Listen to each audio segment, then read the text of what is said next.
My name is Ava Sinclair, and today, my husband of 12 years decided to ruin our marriage with a single text message.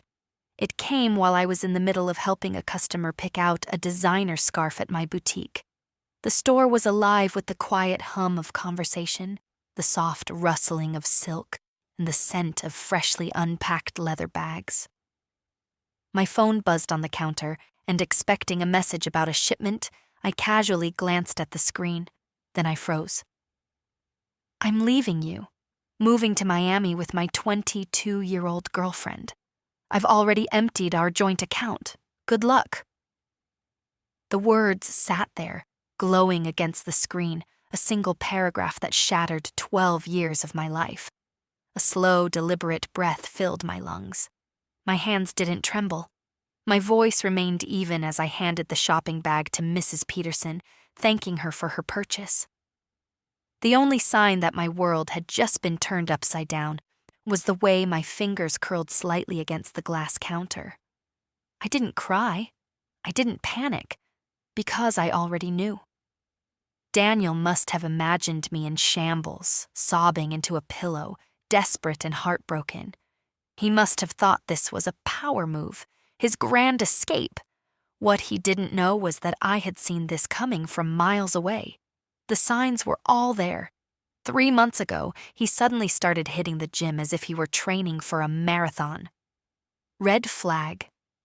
2 months ago, his phone, once left carelessly around the house, became password protected. Another red flag. 1 month ago, I found a dinner receipt for 2 from a luxury restaurant. On a night he had sworn he was working late. Final confirmation. So, while Daniel had been plotting his grand exit, I had been preparing too. That same night, I found the receipt. I opened a private bank account, one he didn't know existed. A week later, when he suggested we combine all our finances, I had smiled sweetly and agreed. What he didn't know was that I had already moved every penny of my earnings into the new account, leaving just enough in the joint one to keep him from getting suspicious. The account he had just emptied, it held exactly 2 months' worth of deposits, enough to make him feel victorious. The rest, completely untouched, safe, and waiting for me. Another text arrived. Don't bother begging. Melissa and I leave tomorrow. I'll send for my things later. Melissa, the new receptionist at his office. I had met her at the company Christmas party. Too young, too naive. I had watched the way she clung to his every word, the way she blushed under his attention. She probably believed she was stepping into some fairy tale romance. I didn't respond. Instead, I picked up my phone and dialed my lawyer. It's time, I said calmly.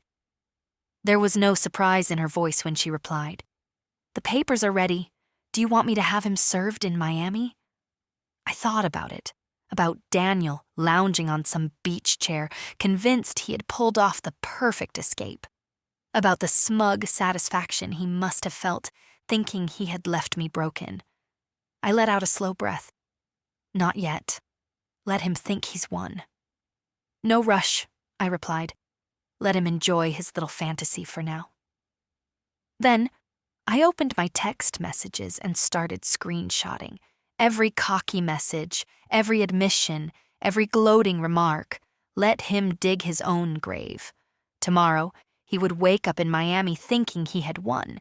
Tomorrow, he would realize he made the biggest mistake of his life. The next morning, I woke up early, my mind already sharp and clear. Today was the day Daniel's reality would start to unravel. I poured myself a cup of coffee and watched the sun rise over the city skyline from my kitchen window. The house, my house, was quiet. He had always assumed it belonged to both of us, but it was never ours to share. I had inherited it from my grandmother, and despite Daniel's repeated suggestions to add his name to the deed, I had refused. Another lucky instinct that had just paid off. My phone buzzed on the counter. Another text from Daniel. I know this must be hard for you, Ava. You're not getting any younger after all, but at least you have your little boutique to keep you busy." I let out a small laugh. My little boutique, the business I had built from the ground up without a single dime from him? The one that made twice his salary and allowed me to put money away in multiple investments and savings accounts? The boutique that, to this day, he still didn't understand was legally protected under my name alone? Oh, Daniel. The first domino fell that afternoon. My lawyer had already filed the divorce papers first thing in the morning. And just as Daniel and Melissa were settling into their overpriced Miami hotel, the first of many surprises arrived. The credit card company called. "Mrs. Sinclair, we're confirming a report of fraudulent charges made on your shared account." I smiled. "Yes, that's correct. My husband used our joint credit card without my authorization. He also emptied our joint account." "Understood. The charges have been reversed. The card has been canceled, and an investigation has been launched. You'll be receiving official confirmation via email shortly." That meant Daniel's first-class plane tickets canceled. His luxury hotel reservation voided. I imagined him at the front desk, his face shifting from confusion to humiliation as the receptionist informed him that his credit card had been declined, that their booking no longer existed. I could almost hear his frustrated ranting, his futile attempts to throw his weight around, only to be met with blank stares. Then, the angry texts started rolling in. "What the hell did you do to our credit card? The airline won't honor our tickets. The hotel says we don't have a reservation. Fix this." I calmly sipped my coffee, ignoring him. Minutes later, another text. "Answer me, Ava." I let my phone buzz, untouched. He was panicking, and I wanted to let him stew in it. By evening, his messages had shifted from anger to bargaining. "Look, I know you're upset. Let's just be adults about this. We can work something out." "This doesn't have to be ugly, Ava." I forwarded every text to my lawyer. But it wasn't until an unknown number called me that I truly felt victorious. I answered, and on the other end was Barbara, Daniel's mother. "Ava, dear," she began, her tone sickly sweet. "Daniel told us everything. How you've been controlling. How you pushed him away. Now, I hear you're being petty and making things difficult for him. Surely, after 12 years of marriage, you can find it in your heart to be fair." I placed her on speakerphone while I arranged a display at my boutique. "Did Daniel also tell you that he emptied our joint account and charged tickets to Miami on our credit card?" Silence. "That he bragged about running off with a 22-year-old and told me to enjoy my little boutique while he lived out his fantasy?" More silence. Finally, a hesitant, "Well, he said things weren't working anymore, that you grew apart." "I have text messages proving everything he did. Would you like me to read them to you?" A long pause. Then she sighed. I told him that message was a bit harsh. I smiled.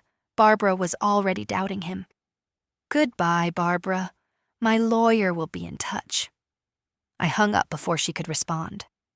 By the time the sun set, the last piece of my plan was set in motion. A court order had been filed, freezing all remaining assets linked to Daniel. His accounts, his retirement savings, his car loan, everything was under review. Tomorrow, he would wake up in a nightmare of his own making. The next morning, I woke up to 9 missed calls from Daniel. I stretched, feeling the warmth of the morning sun on my skin, completely unbothered. Last night, I had enjoyed a peaceful dinner, a glass of my finest wine, and the satisfaction of knowing Daniel's world was beginning to collapse. I poured myself a fresh cup of coffee and finally checked my messages. "Ava, you need to fix this now." "They froze my accounts. I can't access any of my money." "What did you do?" I smirked. "Oh, Daniel, The only thing more infuriating than a cheater is an entitled one who thought he was untouchable. The next message, however, was what I had been waiting for. Melissa is freaking out. She doesn't get why we can't pay for anything. You're ruining everything. Bingo. His new toy was panicking. I could picture it. Melissa, standing in their cramped budget motel room, arms crossed, pouting, because the glamorous lifestyle Daniel had promised was nothing more than a badly executed scam. I took a sip of my coffee, savoring it. Then, another message. I swear to God, Ava, if you don't pick up the phone, I didn't even bother reading the rest. Instead, I forwarded it to my lawyer. Every threat, every demand, was another nail in his coffin. Just as I was about to put my phone down, a call from my lawyer, Mia, came through. "Morning, Ava. You're going to love this." I smiled. "What now?" "Daniel just got served. He'll be getting the divorce papers today." I set my coffee down. And we have enough evidence to take him to court for financial misconduct. Given the texts, the stolen money, and the fraudulent credit card charges, the judge will not go easy on him. I could practically hear the grin in her voice. "By the way," she added, "Melissa has been posting about toxic relationships on social media." I nearly choked on my coffee. "Already?" That didn't take long. "I'll send you the screenshots," Mia chuckled. "Oh, and one more thing. Daniel's boss found out about his relationship with Melissa." I sat up straighter. "Tell me everything." Mia sighed dramatically, as if trying to contain her excitement.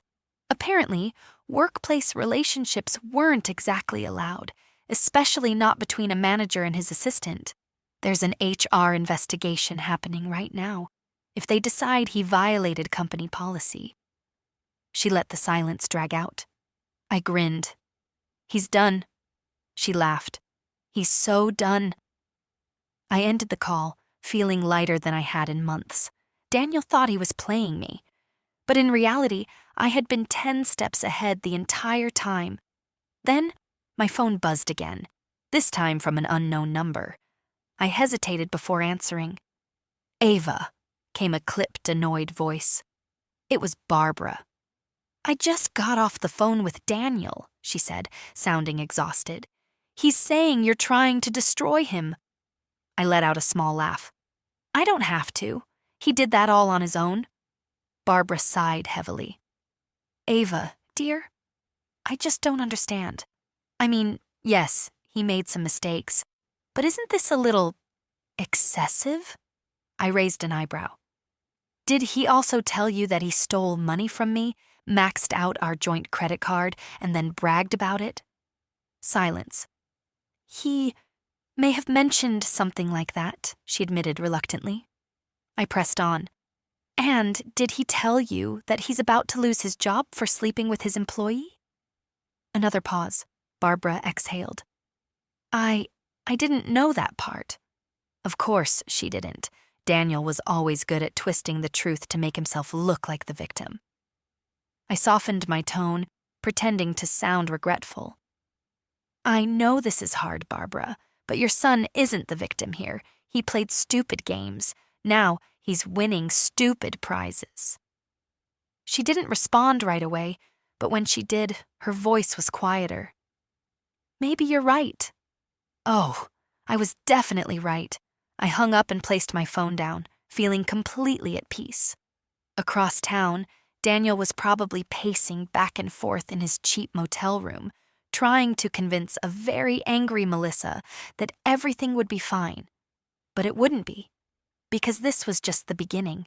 By the time the divorce papers arrived at Daniel's motel, I imagined his face turning an unnatural shade of red. He had always prided himself on control, on making sure he was the one pulling the strings. Now, he was watching his carefully planned fantasy crumble in real time. I didn't have to wait long for the fallout. Around noon, my phone buzzed violently. 3 missed calls from Daniel. Then another message. "You cold-hearted witch. You think you're so smart? You think you won? I'll fight this. I took a deep breath, calmly screenshotting the message and forwarding it to Mia, my lawyer. A few minutes later, she called, laughing. He really has no idea how badly he's losing, does he? I smirked. Not a clue. Mia cleared her throat, switching into professional mode. Here's the best part. The court approved the asset freeze, effective immediately. I sat up. Wait, so his personal accounts? Locked. His condo? Seized until division of assets is finalized. His credit cards? Maxed out and rejected. I nearly cackled out loud. Daniel was now officially broke. But then, something interesting happened. I got a message, not from Daniel, but from Melissa. I need to talk to you, please. I frowned, staring at the text. Was this some kind of trick? Curious, I typed back. Why? 3 dots appeared, then disappeared. Then finally, I didn't know what he was doing to you. I thought you were the villain. But now, I think I made a mistake. I let out a slow breath. Melissa was crumbling. I agreed to meet her at a small coffee shop downtown. If she wanted to talk, I was willing to hear what she had to say. I arrived 5 minutes early, and she was already there, sitting with her arms wrapped around herself. She looked different. No designer bag, no makeup, just a young woman who had realized she had been played. The moment I sat down, she blurted, "He lied to me." I stirred my coffee. Go on. She exhaled shakily, looking around like she was ashamed to be seen with me.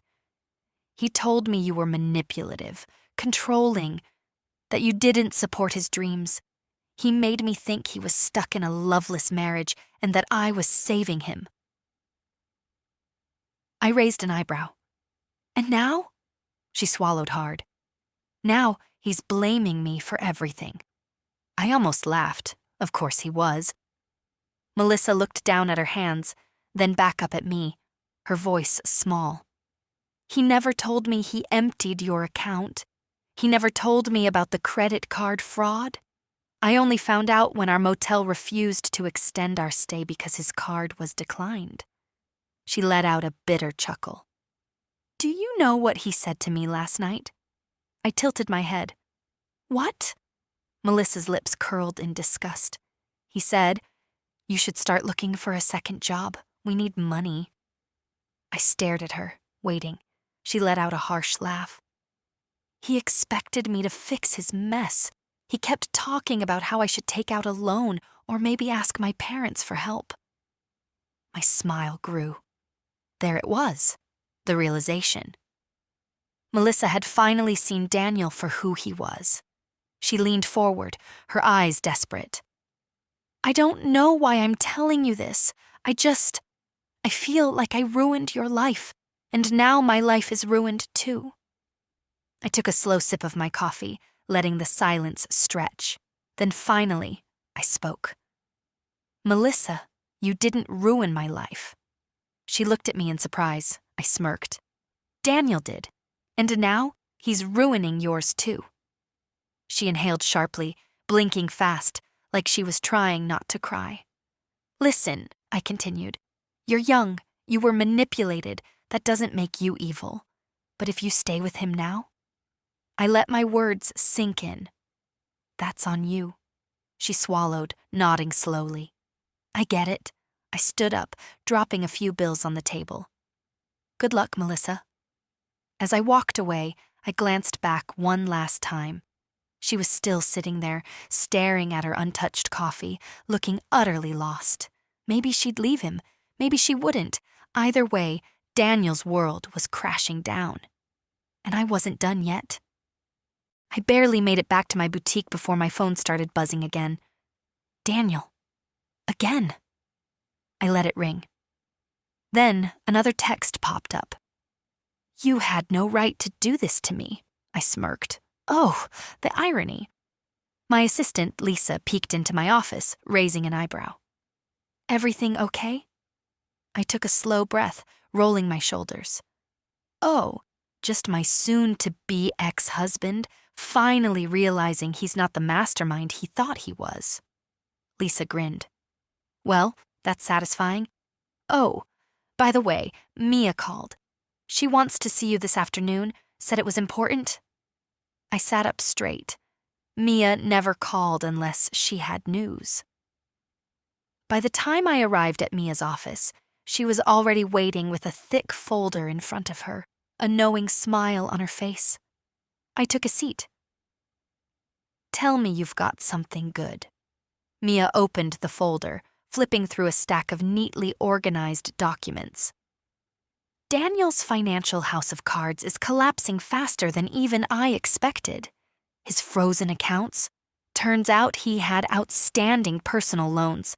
And guess what? She slid a paper toward me. My eyes widened as I scanned the numbers. Mia smirked. He defaulted. I let out a low whistle. He's really out of options, isn't he? She leaned back in her chair. That's not even the best part.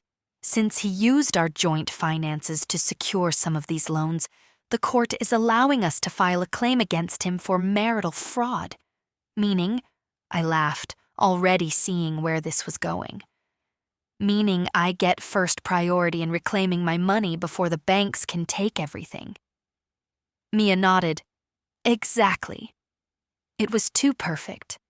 Daniel thought he had walked away with everything. Instead, he had walked straight into ruin. As I drove home, I noticed a missed call from an unknown number. Normally, I'd ignore it, but something told me to check the voicemail. I pressed play. A familiar voice filled the car. Claire, it's Barbara. Daniel's mother. I narrowed my eyes. Listen, dear. I know things have been tense, but Daniel is struggling. He's lost everything and he's staying with me for now, but he's not handling it well. He's lashing out, blaming everyone but himself. I thought you should know. She sighed. Then her voice softened. I don't know what he expected, but I think for the first time, he's realizing the damage he's done. Just be careful, all right? I sat there, gripping the steering wheel, feeling a slow chill creep down my spine. The next morning, I arrived at the boutique early to set up a new display. I had barely unlocked the doors when a sharp knock startled me. I turned, and there, standing outside in the morning light, was Daniel. His hair was disheveled, his once expensive jacket wrinkled like he had slept in it. I hesitated, then slowly stepped outside, my arms crossed. What do you want, Daniel? His jaw was tight, his hands balled into fists. You ruined my life, I scoffed. You ruined your own life. I just made sure you didn't take me down with you. His eyes darkened. I should have left years ago. I smirked. You should have planned better. His nostrils flared, but he didn't respond. Instead, he ran a hand through his hair, laughing bitterly. I don't even have a damn place to stay. I tilted my head. What about Melissa? Daniel's expression twisted into something almost pathetic. She dumped me. I burst out laughing. His face went red, but he didn't argue. She finally saw you for what you are, I said, shaking my head. Took her long enough. Daniel took a step closer, his voice lower, almost pleading. Claire, listen. We were married for 12 years. Doesn't that mean anything? Maybe we can work something out. I put up a hand, cutting him off. No. His face twisted with anger, desperation. You're heartless. I smiled. No, Daniel. I'm just not your fool anymore. With that, I turned, walked back inside, and locked the door behind me. Daniel had lost, and now he knew it. I had barely locked the door behind me when Lisa peeked from behind the counter, eyes wide. That was Daniel, wasn't it? I sighed, brushing past a display of new handbags. Yes, and he's spiraling. Lisa frowned. What did he want? I smirked, tossing my purse onto the counter. A miracle. She let out a low whistle. So he's officially out of options? Oh, he's beyond out. He's drowning, Lisa. I turned toward the window, watching as Daniel paced the sidewalk outside. His shoulders were hunched, his phone clutched tightly in his hand. He looked defeated, but something about the way his head snapped up made my stomach tighten. Lisa followed my gaze. Should I call security? I shook my head. Not yet. He's desperate, but he's not stupid. He won't try anything in broad daylight. At least, I hoped not. I spent the rest of the afternoon waiting for the next move. I knew Daniel well enough to know he wouldn't go down without one last attempt. And I was right. By evening, I was back at home, reviewing new business expansion plans, when my phone buzzed with a blocked number. I almost ignored it. Almost. Curiosity got the better of me. I answered. For a moment, there was silence. Then, Claire. Daniel. I leaned back in my chair. You sound worse than this morning. He let out a harsh breath. You've done enough damage. You got what you wanted. He inhaled sharply. Just let me keep something. I raised an eyebrow. Oh? And what exactly do you think you're entitled to? My name. My reputation. I laughed. Actually laughed, Daniel snapped. Claire, you don't understand what's happening. The company is blacklisting me. I can't get a job anywhere because everyone knows what happened. My accounts are frozen. I can't rent. I can't even finance a used car. You've left me with nothing. I tapped my fingers against the desk, feigning boredom. I didn't do that, Daniel. You did. A pause. Then his voice dropped into something colder. You really think you won? I stiffened. There was something different in his tone. I don't need to win, Daniel, I said calmly. I just need you to understand that actions have consequences. Silence. Then, we'll see about that. Click, the line went dead. A slow chill crept up my spine. This wasn't over, not yet. The next morning, I woke to an email from Mia. Subject, urgent, we have a problem. I clicked it open. Her message was short. Daniel is making a move. Call me ASAP. I grabbed my phone and dialed. Mia answered on the first ring. You're not going to like this, she said grimly. I took a slow breath. What did he do? He's trying to challenge the divorce settlement. I froze. Mia continued, her voice clipped. He's claiming financial misconduct on your part, that you hid assets, manipulated joint accounts, and, wait for it, emotionally coerced him into leaving. My blood boiled. He's delusional, I snapped. We have the evidence. His texts, his transactions, his confession to emptying the joint account. The court ruled in my favor already. Mia sighed. It's a long shot, but desperate men take desperate actions. He's hoping to drag this out, hoping you'll settle to avoid the hassle. I gritted my teeth. He wants me to pay him off. Exactly. I stood abruptly, pacing my living room. Can we counter this? Oh, absolutely. We'll get it thrown out before it even gets to court. But in the meantime? She hesitated. What? I demanded. I also found out something else. Mia's voice turned sharper. Daniel tried to take out another loan, this time in your name.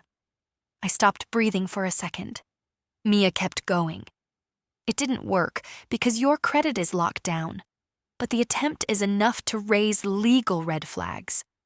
My hands clenched into fists. That bastard! I've already reported it, but I need you to be careful, Claire. He's reckless right now, and men like him, she hesitated, they don't handle losing well. That night, I double-checked my security system. I triple-checked my locks.